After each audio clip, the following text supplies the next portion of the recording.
Well, good morning. Welcome to the Voice of the Streets podcast. We've got a very special guest today. She goes by the name of Faith Locken. She's a property investor, commercial surveyor, public speaker, and YouTuber. How are you doing today? I'm very well, Daniel. Thank you so much for having me on. It's all right. Anytime. Have you been abiding by the lockdown rules? Yeah, I mean, as best as I can, really. I've actually been on furlough since March, since like end of March. So what's that? April, May, and almost basically 2 months now. And I remember in the beginning, it was very much because everyone was trying to figure out, well, how does this work?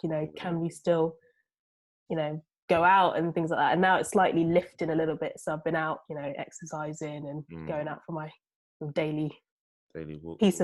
Daily walks, daily piece of exercise, socially distant meetups. So yeah, I've been okay. And how was adapting to the whole furlough scheme? Because I know it was quite new to a lot of people.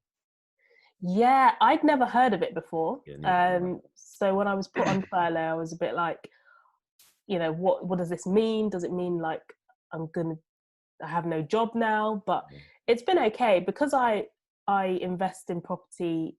And I have like my own kind of side hustles. It's been a perfect time to kind of concentrate on those.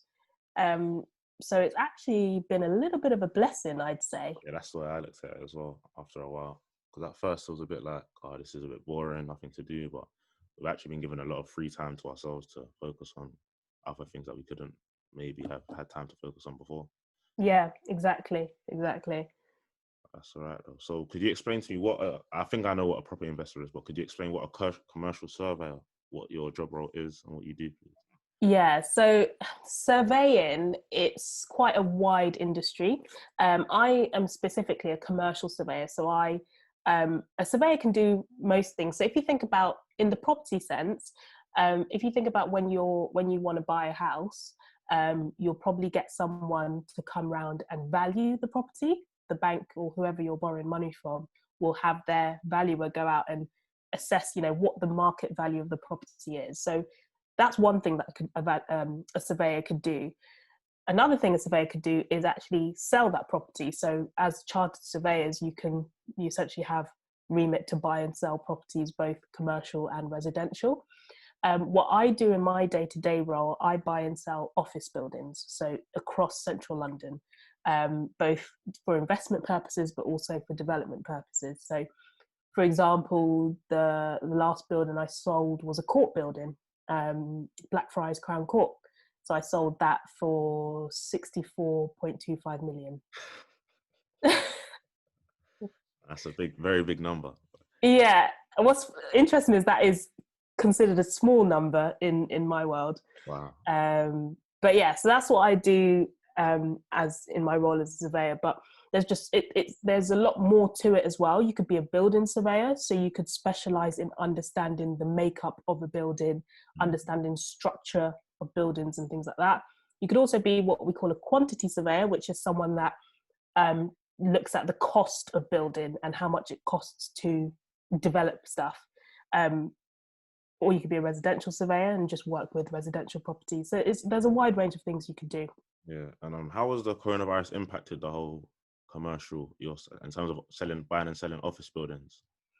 So what happened was, and this is across surveying in general, I think things like pandemics or wider economic issues always impact property and all industries, to be honest. So for me, the immediate impact was a lot of our clients who were thinking of selling decided to hold back. And then we weren't physically allowed to go and do viewings for property. So when you're selling a building, obviously people need to go and inspect it before they make an offer. So because there was no inspections being done, people are not going to offer if they haven't seen the building. So everything just went kind of on a standstill.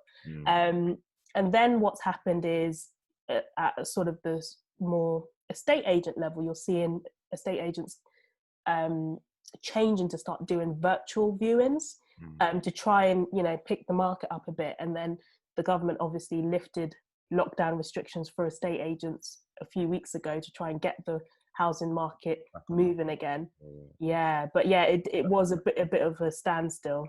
I heard that it was like I can't remember the number, it was a very large number of housing sales that had been put on pause. I think Yeah. it's billions, if I remember correctly. Yeah. In terms of, I think the number was in terms of the value. It was somewhere in the millions of property values that had essentially transactions that would have happened if COVID hadn't come in. But I think as soon as, personally, my view is, if you were thinking of getting into property, whether you're buying your home to live in or buying to invest, this is the perfect time to be doing your research. Because on the back end of this, if we do go into recession, which a lot of people think that's what's going to happen, there's going to be a lot of good opportunities in terms of, you know, property values. Because at the end of this, we're going to have a lot of properties on the market, but people won't be buying as quickly, because people are going to be a bit cautious. They're going to want to hold back. So if you are an investor, or you have cash, or you know people that have cash, this is a good time to start looking and spotting opportunities, to then be able to buy and move quickly when the market does pick up.